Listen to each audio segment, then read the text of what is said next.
Bismillahirrahmanirrahim. Assalamualaikum warahmatullahi wabarakatuh. Alhamdulillahirabbil alamin. Summa salatu wassalamu ala asyrafil anbiya'i wal mursalin wa ala alihi wa sahbihi wa sallim ajma'in. Amma ba'du. Qala Allah ta'ala fil Qur'anil Karim, a'udzu billahi minasyaitonir rajim. Bismillahirrahmanirrahim. Wal 'asr innal insana lafi khusr illa alladziina aamanu wa 'amilus solihati wa tawassaw bil haqq wa tawassaw bis sabr. Amma ba'du. Bapak Ibu yang dimuliakan Allah Subhanahu wa taala, pada pagi hari ini kita alhamdulillah masih bisa berkumpul di masjid yang mulia ini, acara rutinitas kita setiap harinya, dan salah satunya adalah kajian hadis Arba'in An-Nawawi. Tentu syukur yang tiada tara yang bisa kita haturkan kepada Allah, karena memang tanpa nikmat kesehatan, kesempatan, mungkin kita berat untuk masuk ke masjid, sholat subuh berjamaah, kemudian mengikuti kajian. Semoga nikmat ini selalu ada dalam diri kita, dan kemudian nanti kita selalu menggunakannya untuk jalan yang benar. Kemudian salawat dan salam Allahumma sholli ala sayyidina Muhammad wa ala ali sayyidina Muhammad selalu kita lafalkan, kita kirimkan ke Nabi besar Muhammad sallallahu alaihi wasallam. Harapan kita di dunia ini kita dimudahkan untuk menjalankan sunnah-sunnahnya, kelak di akhirat kita gampang mendapatkan syafaatul uzmanya. Amin. Bapak Ibu yang dirahmati Allah Subhanahu wa taala, pada pagi hari ini kita akan mengkaji hadis yang ke-22 tentang Thoriq ilal Jannah, jalan menuju surga. Namun Bapak Ibu entah kenapa tadi ada trouble ini. Kehapus, sudah di-download, tapi ini harus menuju ke hadis yang hari ini. Hadis ke-22 tentang Thoriq ilal Jannah, jalan menuju ke surga. Dalam hadis ini kelihatannya memang agak mudah, tidak sulit untuk menuju surga itu.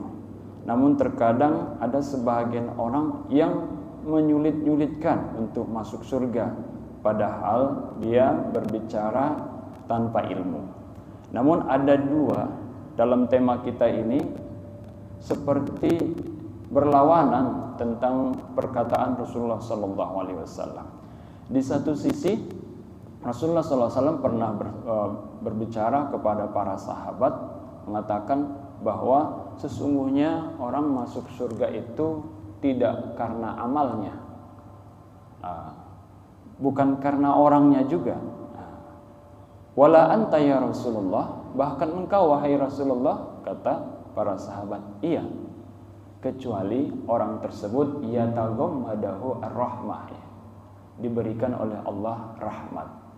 Ini satu hadis mengatakan bahwa kita nanti akan masuk ke dalam surga bukan atas hal amalan kita, seringnya kita berinfak, sholat tahajud, sholat witir, segala macamnya tentang kebaikan, bukan itu. Karena ada sebuah cerita yang diriwayatkan oleh Imam Al-Hakim bahwa ada seorang yang hidup pada zaman dahulu selama 500 tahun lamanya. Itu ada dalam kitab Al-Mustadrak, susunan daripada Imam Hakim, salah satu periwayat hadis juga.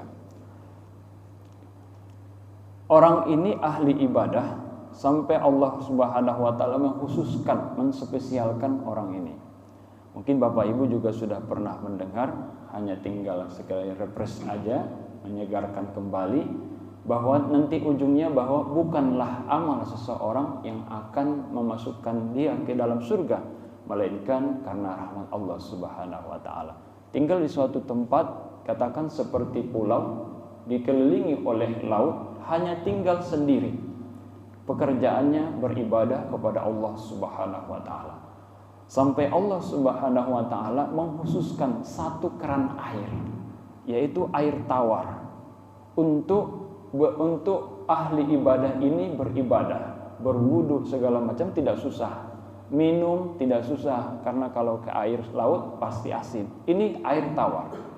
Kemudian ketika di malam hari sengaja Allah berikan buah, ya, buah yang biasanya hanya berbuah sekali dalam setahun, tapi Allah Subhanahu wa taala memberikannya setiap malam berbuah satu buah.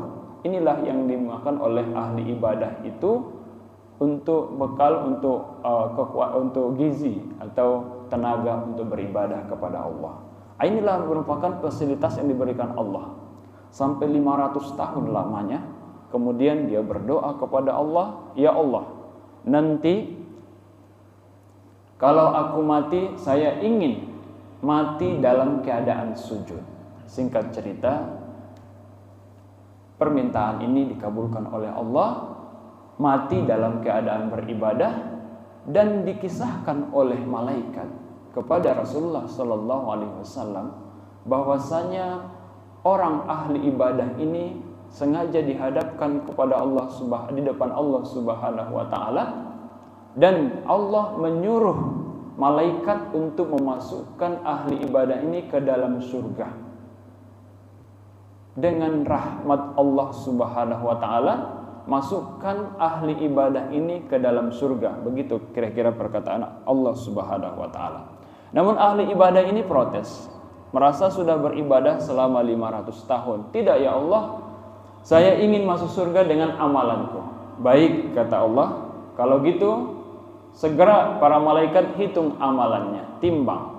Ditimbanglah di sebelah kanan amalan kebaikannya, ibadahnya selama 500 tahun, sebelah kiri tentang nikmat yang Allah berikan selama dia hidup 500 tahun.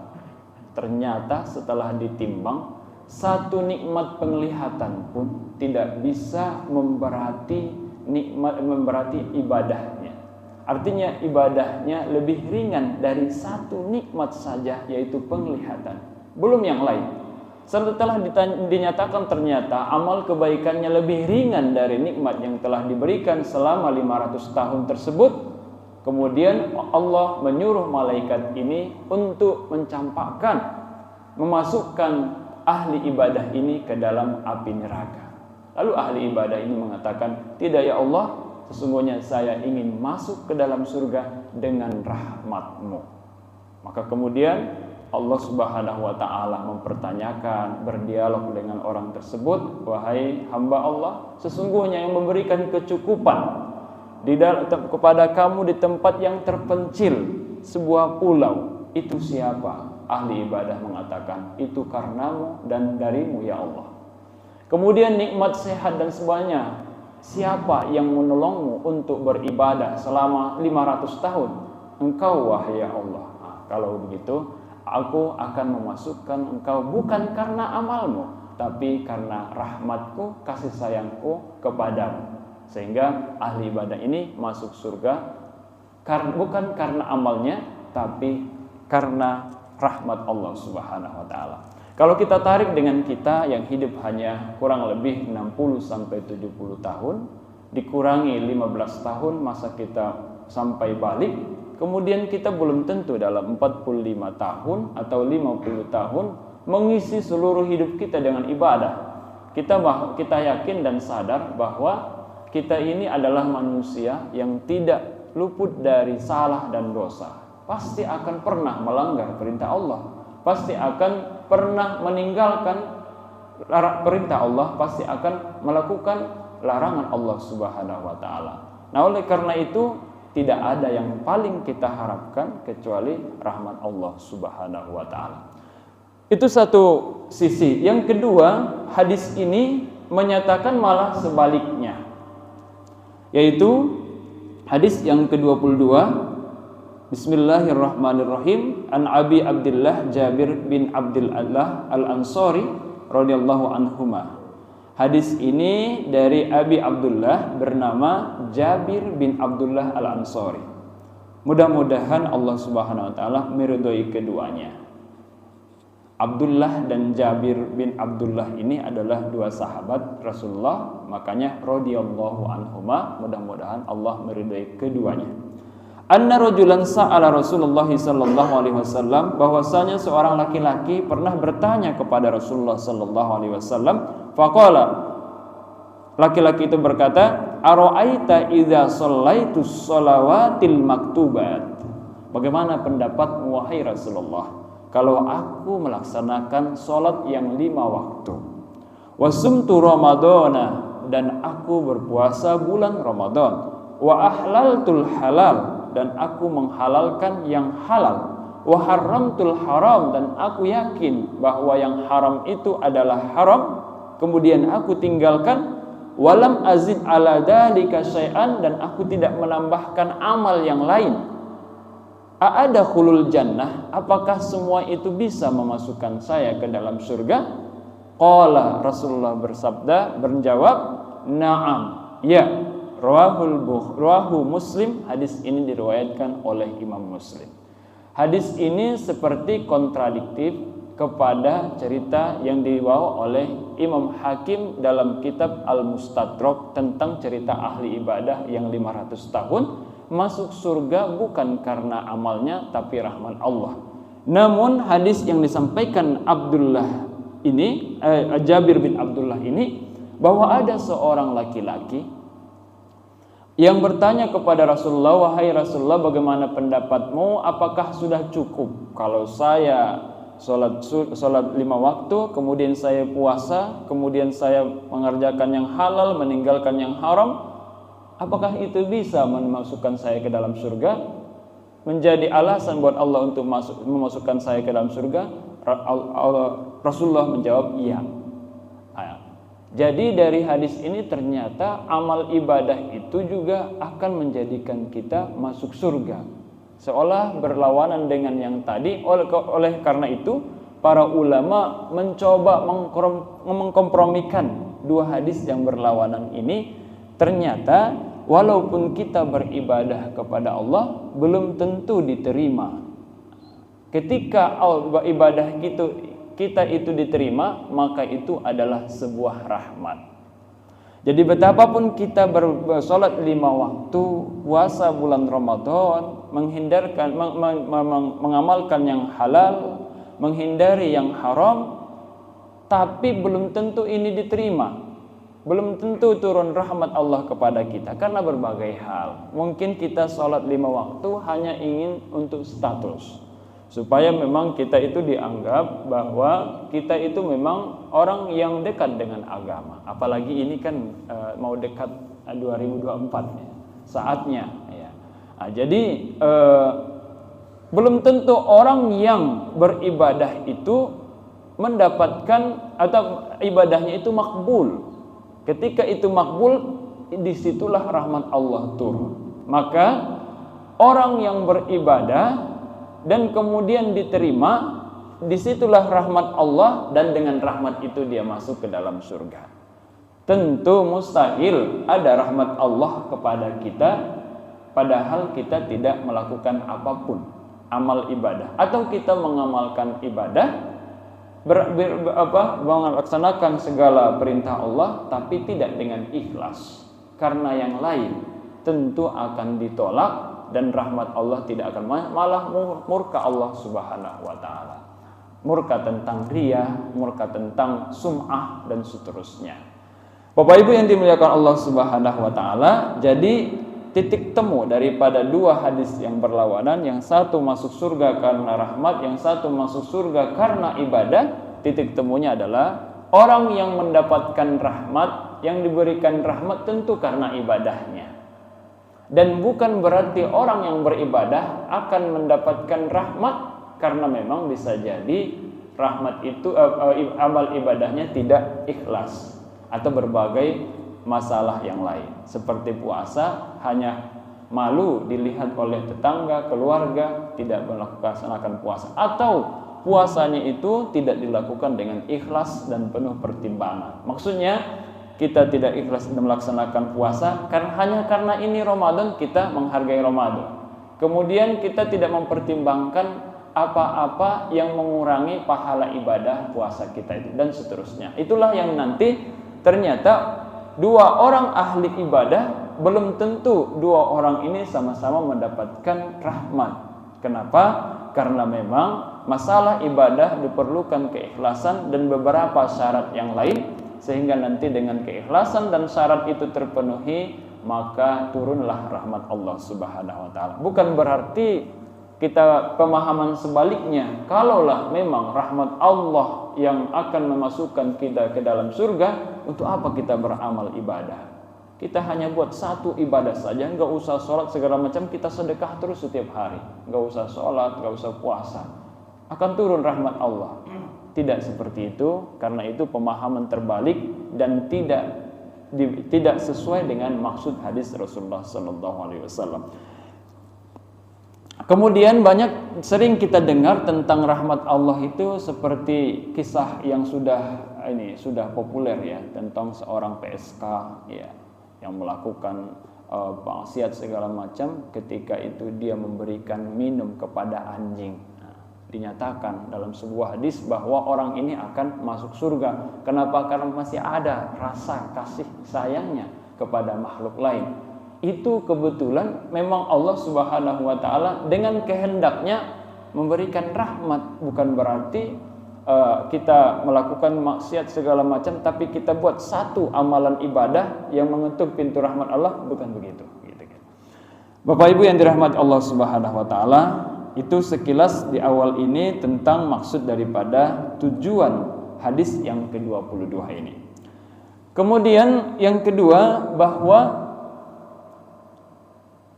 ini menunjukkan bahwa para sahabat itu selalu kalau ketemu dengan Rasulullah selalu bertanya tentang kebaikan, dan Rasulullah dan para sahabat itu tidak bertanya tentang kehidupannya, tentang ekonomi, tentang permasalahan keluarganya dan seterusnya, tapi tujuan yang utama yaitu bagaimana caranya masuk surga, gitu ya. Karena tujuan kita adalah untuk masuk ke dalam surga. Maka dengan cara begini Rasulullah SAW menunjukkan bahwa jika sudah menjadi kebiasaan orang melaksanakan sholat 5 waktu, puasa, menjalankan yang halal, mengambil yang halal dan meninggalkan yang haram, ini sudah disebut disebut beriman, ya. Disebut beriman. Dan pertanyaan ini, masuk surga ini, apakah saya masuk surga dengan amalan itu, bukan berarti maksud sahabat itu disiksa. Maksud sahabat itu masuk surga tanpa disiksa dulu, gitu ya. Karena memang ada hadis man qala la ilaha illallah dakhalal jannah. Siapa yang berkata la ilaha illallah akan masuk surga. Artinya yang ada sedikit keimanan dalam hatinya, nanti ketika dia mati kemudian nanti dibangkitkan akan dimasukkan ke dalam surga, tapi sebelum dimasukkan ke dalam surga di neraka dulu. Tapi setidaknya orang yang ada keimanannya sedikit pun, maka dia tidak khalidina fiha, tidak kekal di neraka. Berbeda dengan orang kafir. Orang kafir maksudnya yang tidak akidahnya tidak benar, tidak beriman kepada Allah, meskipun dia berbuat kebaikan seberapa banyak pun di dunia ini, tidak akan menjadikan dia masuk ke dalam surga. Allah Subhanahu wa taala memang dalam Al-Qur'an tidak akan menyia-nyiakan perbuatan kebaikan siapapun. Ini umum, bukan hanya muslim tapi juga non muslim. Dalam keyakinan kita di dalam kitab kita Al-Qur'an.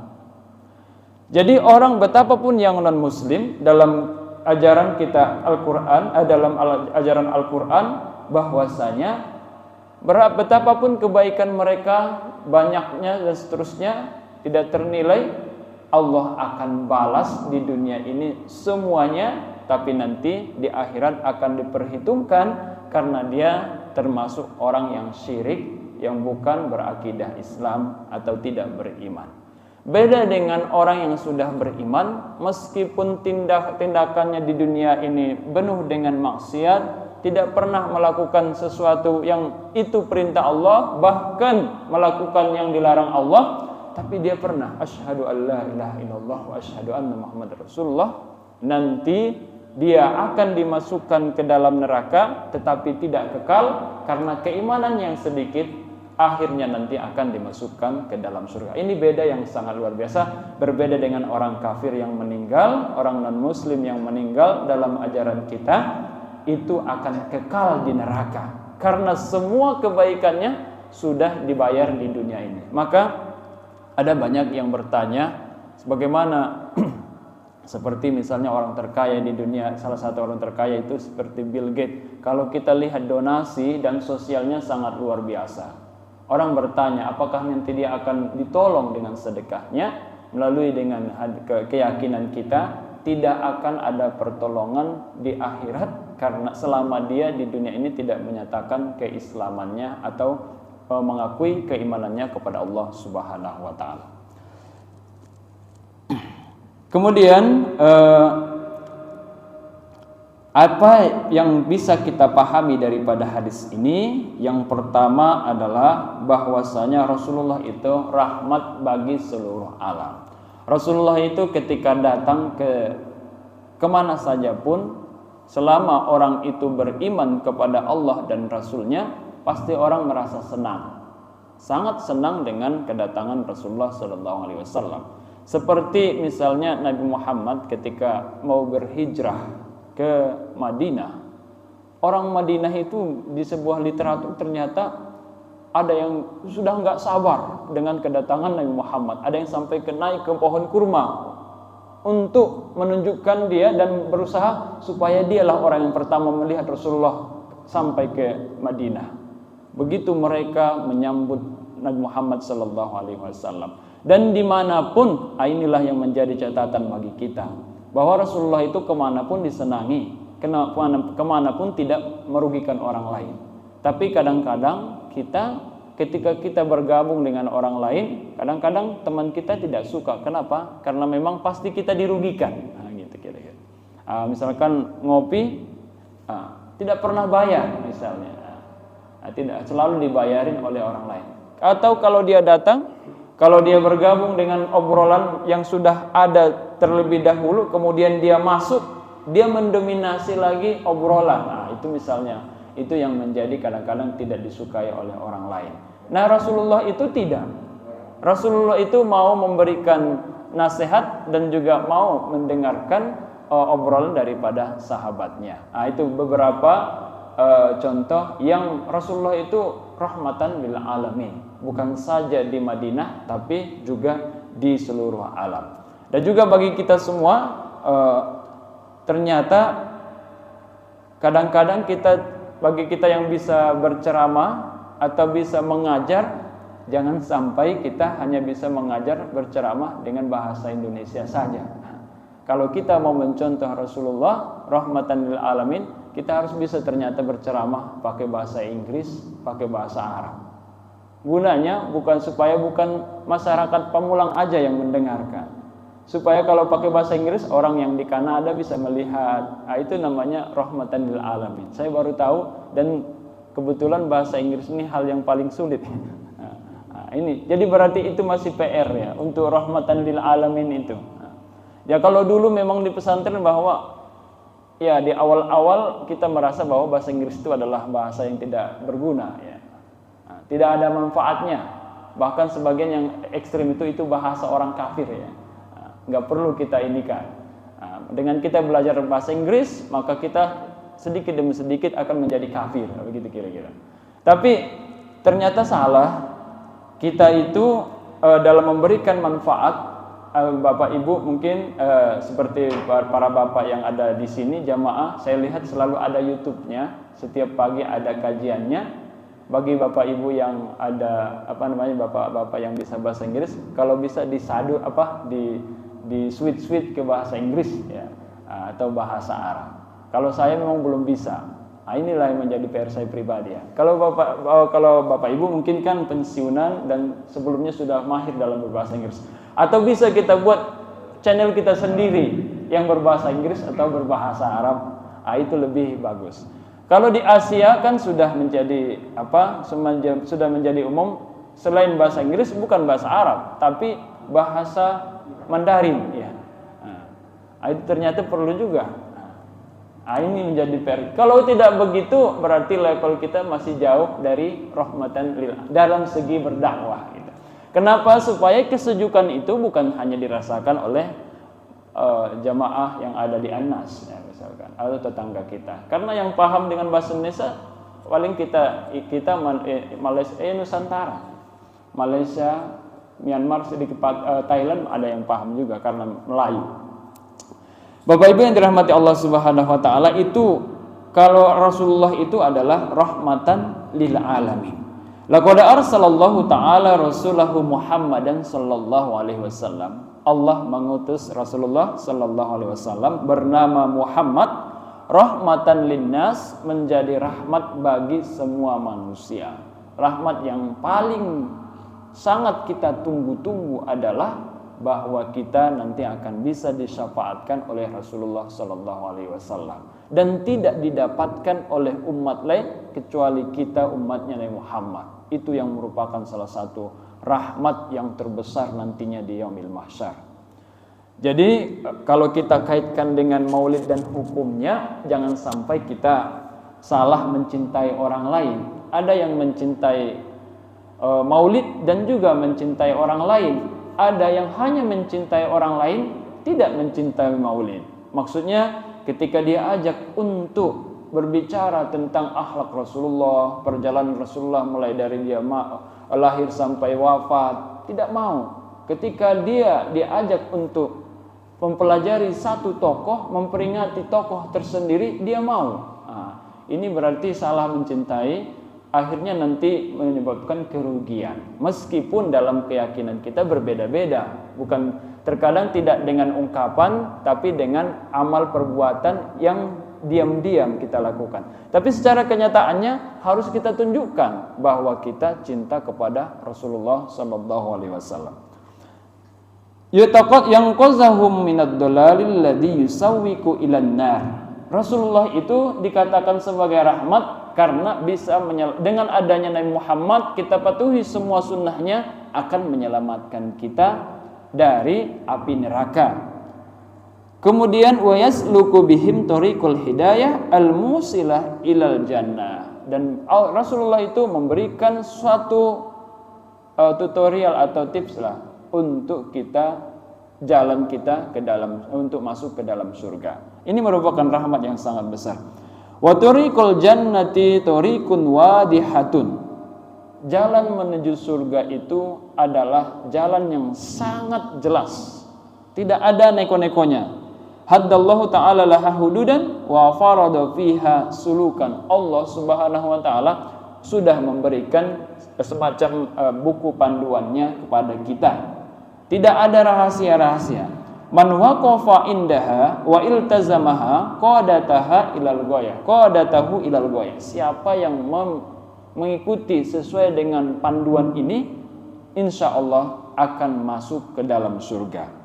Wa man ta'addaha wa khalafaha saqatahu ilal hawiyah. Sebaliknya, siapa yang tidak menggunakan petunjuk ini, maka Allah Subhanahu wa taala akan memasukkan kita ke dalam api neraka. Itu sebagai rahmat. Itu sudah jelas. Allah berikan petunjuk dengan mengirimkan Rasulnya. Lalu kemudian nanti kalau kita melaksanakan segala sesuatunya, kita akan dimasukkan ke dalam surga. Dan yang menjadi catatan bahwa Inna Allah Ta'ala yuridul yusra bi'ibadihi wa la yuridu bihimul usra.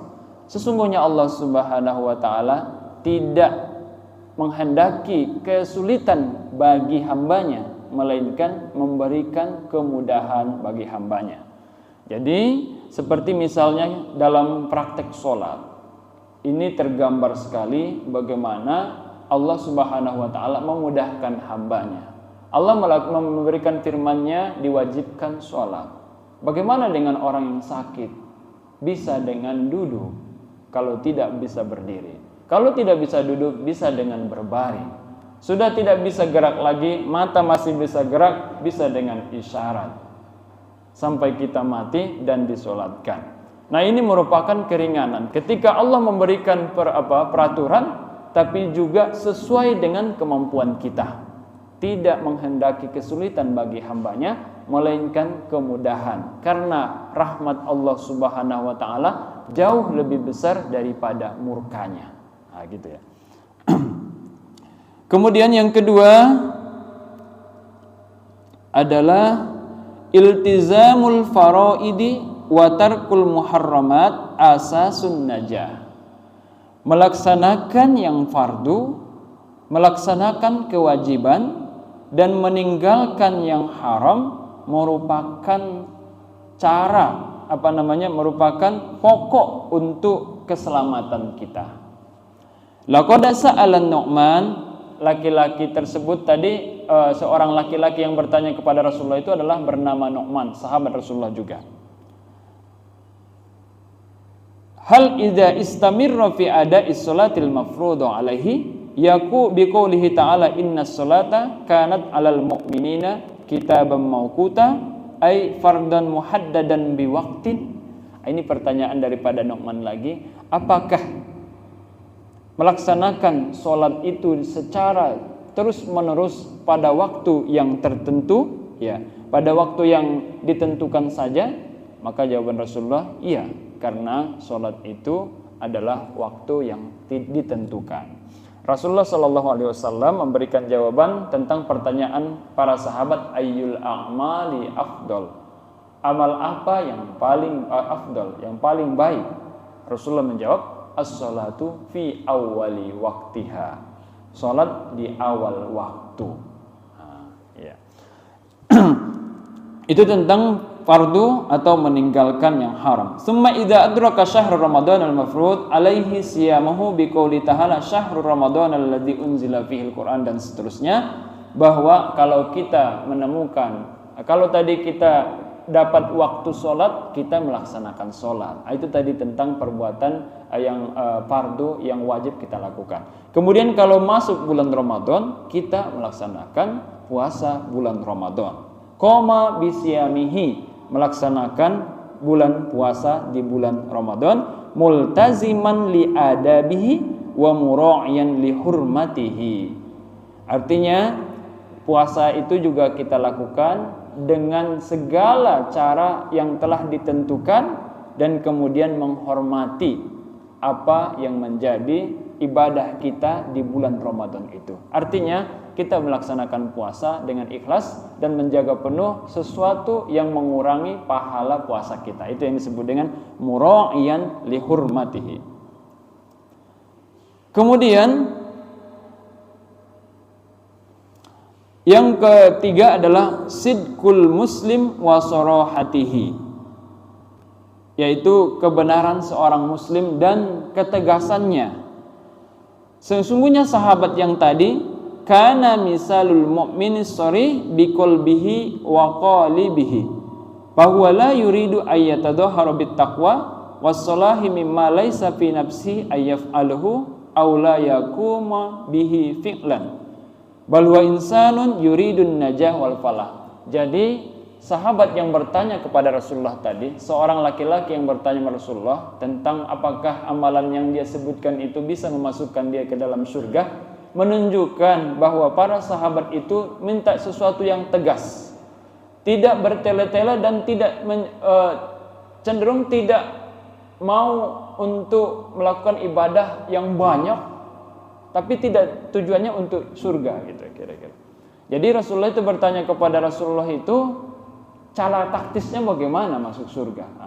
Jadi Rasulullah memberikan. Jadi dengan begitu dikabarkan bahwa Nu'man itu menjalankan ini, menjalankan apa yang diberikan petunjuk oleh Rasulullah SAW, bahwa dia percaya bahwa ini perkataan Rasulullah, bahwa kalau untuk masuk surga harus sholat 5 waktu, gitu. Harus puasa, meninggalkan yang haram, dan hanya mengkonsumsi yang halal dan seterusnya. Kemudian kenapa tidak disebutkan zakat dan haji bagi Rasulullah SAW? Kenapa tidak disebutkan? Rasulullah ketika Nu'man, sahabat Rasulullah itu bertanya kepada sahabat, dia pun tidak menyebutkan zakat dan haji. Apa wahai Rasulullah, dengan sholat, kemudian halal dan haram saya jaga, kemudian saya puasa, bisa memasukkan saya ke dalam surga? Kata Rasulullah, bisa. Rasulullah tidak menyinggung tentang zakat dan hajinya. Maksudnya asal kamu haji dan juga zakat, tidak. Tapi ternyata rahasianya adalah bahwa zakat dan haji ini tergantung kepada kemampuan. Bagaimana nasib orang yang miskin ketika dia tidak berzakat, nanti akan berarti tidak ada peluang masuk surga. Bagaimana nasib kita yang belum bisa mendaftar haji dan belum bisa haji dan sudah dipanggil Allah Subhanahu wa taala, tentu tidak ada peluang masuk surga. Inilah hikmahnya kenapa yang 3 saja tadi, sholat 5 waktu, menjaga halal dan haram, puasa di bulan Ramadan, bisa memasukkan kita ke dalam surga. Tapi kalau ada kemampuan, tentu kewajiban berzakat itu ada dalam Al-Quran, kewajiban berhaji juga ada dalam Al-Quran. Jadi oleh karena itu bukan berarti kalau kita sudah melihat hadis ini tidak mau mengamalkan zakat dan haji lagi. Padahal bukan begitu maksudnya. Ada orang-orang tertentu yang tidak bisa zakat, tidak bisa haji. Apakah dia masih berpeluang untuk masuk surga? Dengan melalui hadis ini tetap bisa masuk surga. Karena sholat 5 waktu, menjaga halal yang haram, puasa itu tidak memerlukan modal, tidak memerlukan biaya. Kita semua bisa asal kita beriman kepada Allah Subhanahu wa taala. Kemudian, kenapa ini sholat 5 waktu dan puasa bulan Ramadan dan puasa sunnah lain bisa memasukkan kita ke dalam surga? Karena memang kalau kita lihat beberapa hadis tentang kelebihan daripada sholat ini luar biasa. Salah satu hadis yang paling selalu terpopuler adalah nanti di hari kiamat yang paling pertama dihisab adalah sholat. Jika sholatnya baik, pasti pergaulannya baik, nggak usah dihitung lagi. Tapi kalau sholatnya bermasalah, maka pasti pergaulannya jelek. Dan ini juga menjadi barometer buat kita untuk introspeksi masing-masing. Jika dirasa pergaulan kita belum baik, kita lacak, pasti sholat kita kurang baik. Jika dirasa kita masih ada rasa sulit berbagi, pasti sholat kita yang harus kita koreksi dan seterusnya. Kemudian puasa itu banyak kelebihannya. Selain perintah Allah juga bisa menyehatkan. Yang lebih penting lagi dalam sebuah hadis, man shoma ramadhana imanan wa ihtisaban ghufira lahu ma taqaddama min dzambi. Siapa yang puasa di bulan Ramadan dengan penuh pertimbangan dan keikhlasan, akan diampuni dosa-dosanya yang telah lalu. Melebihi kelebihan daripada umroh. Kalau umroh dengan umroh, kita umroh sekali awal tahun, kemudian di akhir tahun kita umroh lagi, maka dosa kita yang setahun ini hangus gitu. Itu cuma sampai situ umroh. Tapi kalau ini puasa Ramadan akan menggugurkan semua dosa yang kita lakukan. Ini makanya sholat dan puasa ini merupakan amalan yang sangat luar biasa dan menjadikan kita berpulang untuk masuk surga jika kita amalkan dengan penuh keikhlasan dan rahmat Allah, mengharap ridho Allah Subhanahu wa taala. Itu mungkin sekilas tentang muqaddimah pendahuluan. Mana tahu ada yang perlu kita diskusikan, kita saling share. Saya persilahkan kepada Bapak Ibu untuk memulai, bisa saja juga menambahin karena memang ini adalah kajian. Bisa jadi dari Bapak ada sisi lain yang bisa ditambahkan, saya persilahkan.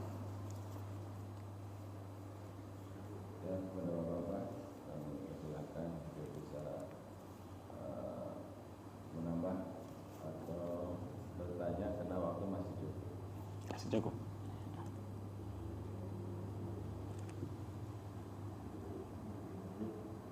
Iya. Ayo silakan. Assalamualaikum warahmatullahi wabarakatuh. Waalaikumsalam warahmatullahi wabarakatuh. Bismillahirrahmanirrahim. Pak Ustadz, mohon dijelaskan berkaitan dengan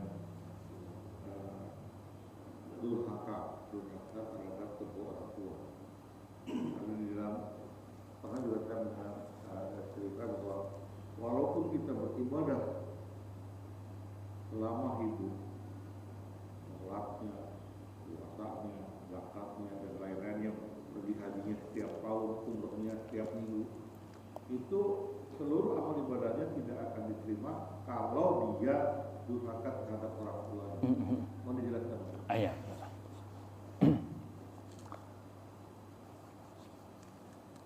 dijawab dulu ya Pak.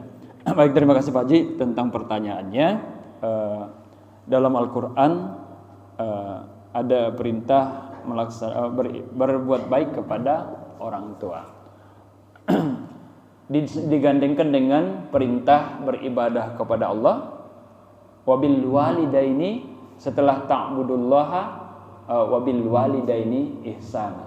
Allah memerintahkan kita beribadah kepada Allah, menyembah Allah, taat kepada Allah, kemudian berbuat baik kepada kedua orang tua. Ini menandakan bahwa dua perintah yang sangat penting ya. Maka ketika dua perintah yang sangat penting ini kita abaikan, maka konsekuensinya juga sangat besar. Kemudian juga ada dalam satu hadis juga dikatakan ayul a'mali afdol ya. Amalan apa yang paling mulia? Rasulullah menjawab, birrul walidain, berbuat baik kepada orang tua. Ada banyak ya amalan apa yang paling baik itu. Di suatu ketika dikatakan tadi jihad fisabilillah. Jawabnya, ini birrul walidain. Di suatu ketika lagi sholat pada awal waktu. Nah, Rasulullah itu ketika menjawab suatu pertanyaan, dia lihat dulu orangnya, ini siapa? Nah, jawabannya nanti disesuaikan. Sama dengan kalau konsep tauhid yang kita dengar, di mana Allah, kata seorang anak muda kepada Rasulullah, Allahu fis sama gitu, di atas. Karena melihat keawamannya itu yang penting dia mengakui Allah ada, tinggi gitu ya kira-kira. Nah, terkait dengan kalau kita durhaka kepada Allah kepada orang tua, kan ada hadisnya, ridul walidain, suhtul walidain gitu ya. Jadi ridho Allah itu tergantung ridho orang tua, kemurkaan Allah tergantung murkanya orang tua. Maka ini sangat dijaga sekali. Namun terkait dengan tadi tidak akan diterima amal ibadahnya, tentu karena memang sebab karena dia tidak melaksanakan ketentuan yang sangat penting ini, maka seluruh amal ibadahnya tidak diterima karena kemurkaan Allah Subhanahu wa taala.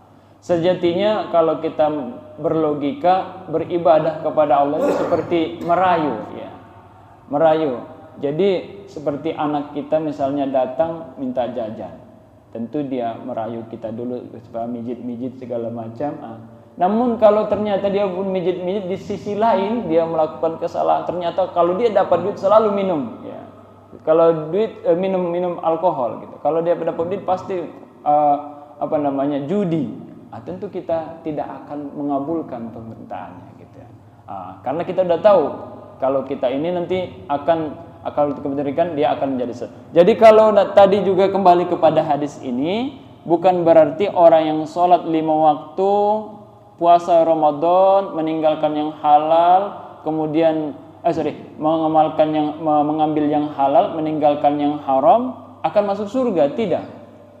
Karena Allah Subhanahu wa taala nanti akan melihat yang lain yang menyebabkan amalan ibadahnya itu tidak diterima Allah Subhanahu wa taala. Kalau secara hadis tentang kenapa itu bisa tidak diterima oleh Allah, belum saya dapat hadisnya, tapi melalui hadis kita yang pagi ini akan terjawab karena memang masuk surga itu dengan rahmat Allah Subhanahu wa taala. Bisa dengan ibadah kita sebagai wasilah, asal dengan catatan ibadah itu diterima Allah, disitulah turun rahmat. Ketika kita melakukan sesuatu yang dimurkai Allah, tentu apapun yang kita lakukan tidak akan bisa diterima Allah Subhanahu wa taala, kecuali kalau kita bertaubat kepada Allah Subhanahu wa taala. Begitu kira-kira, Pak.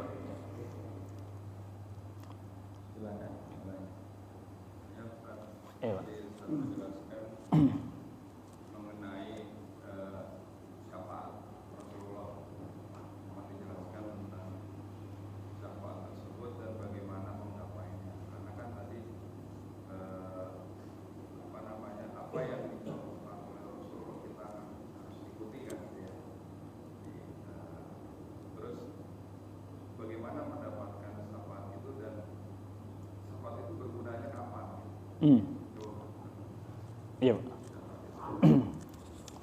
Tentang bahwa syafaat itu benar, ada hadis qudsi. Kalau nggak salah saya juga pernah membawakan khutbah di masjid kita ini tentang hadis qudsi yang lumayan panjang. Ketika nanti di yaumil mahsyar seluruh manusia semakin bingung dan lama menunggu. Ternyata hari akhirat itu tidak sama dengan hari di dunia. Dengan kondisi kita panas dan segala macamnya, maka disitulah manusia berinisiatif. Saya tidak tahu seperti apa itu dalam hadis itu ada satu kaum yang pada saat seperti itu akan mendatangi Nabi Adam untuk minta rekomendasi dicepatkan ini hisab. Belum lagi kita masuk surga atau neraka, hisabnya dulu karena masih antri gitu. Jadi Nabi Adam tidak mau karena pernah melaksanakan kesalahan. Pergi ke Nabi Musa. Nabi Musa juga tidak mau karena pernah melakukan kesalahan. Tidak berani menghadap Rasulullah karena hari ini dalam hadis itu disebutkan tidak pernah para nabi itu melihat semarah-marahnya Allah. Hari ini Allah lagi marah gitu. Dalam hadis itu. Nah, kemudian pergi kepada Nabi Isa tidak bisa juga, Nabi Ibrahim tidak bisa juga. Kesalahan-kesalahan itu semua padahal menurut kita sepele gitu. Tapi itu sudah nilai kesalahan. Baru langsung kepada Nabi Muhammad. Dalam hadis itu di ujung lalu Nabi Muhammad memohonkan kepada Allah untuk seluruh umatnya yang berhak bisa disyafaatkan oleh beliau. Jadi tentang syafaat itu yaitu salah satunya dengan cara menjalankan sunnahnya. Menjalankan sunnahnya itu tidak berarti semua, karena tidak semua sunnah Nabi itu boleh kita lakukan. Termasuk diantaranya Allah beristri 11, kita tidak boleh. Itu apakah kita dengan tidak beristri 11 melanggar sunnah? Tidak. Karena memang aturannya sudah dijelaskan oleh Rasulullah Sallallahu Alaihi Wasallam. Justru sunnahnya adalah beristri 1, ya. Beristri 2, 3 dan 4 itu bukan termasuk sunnah, tapi itu boleh beristri 2, 3 dan 4. Kadang-kadang ada yang mengatakan bahwa itu sunnah, padahal itu mubah. Yang sunnah itu adalah 1, menikahlah dengan perempuan yang cocok. Itu adalah sunnah Rasul. Kemudian juga ada satu kebiasaan Rasulullah yang setiap hari Sabtu selalu ke Masjid Quba. Itu beberapa diantaranya kan yang disebut sunnah itu segala perkataan, perbuatan, respon yang berasal dari Rasulullah itu disebut sunnah atau hadis. Kita sebagai umat manusia, umat Nabi Muhammad wajib melaksanakan segala sunnah yang diberi dengan niat untuk mendapatkan cintanya Rasulullah Sallallahu Alaihi Wasallam. Maka dengan cara melaksanakan segala sunnahnya yang memang itu dalam koridor kita, insya Allah kita akan mendapatkan syafaatnya. Syafaat yang dimaksud adalah menolong kita bahwa supaya kita nanti diringankan. Karena syafaat itu dari bahasa Arab, yaitu pertolongan. Syafa'a yashfa'u syafa'atan. Artinya penolong. Kalau di pesantren biasanya ada syafaat enggak gitu. Maksudnya ada bantuan enggak, disebut gitu. Jadi syafaat itu cara meraihnya ya dengan menjalankan segala perintah Allah dan menjauhi larangannya berserta menjalankan hadis-hadis Rasulullah Sallallahu Alaihi Wasallam, meniru perbuatannya dan seterusnya. Itu kira-kira mendapatkan syafaatnya. Namun syafaat itu benar-benar dalam hadis qudsi memang dinyatakan hanya Rasulullah yang bisa memberikan syafaat. Itulah keuntungan kita sebagai umat Nabi Muhammad Sallallahu Alaihi Wasallam. Kira-kira Pak. Ada lagi?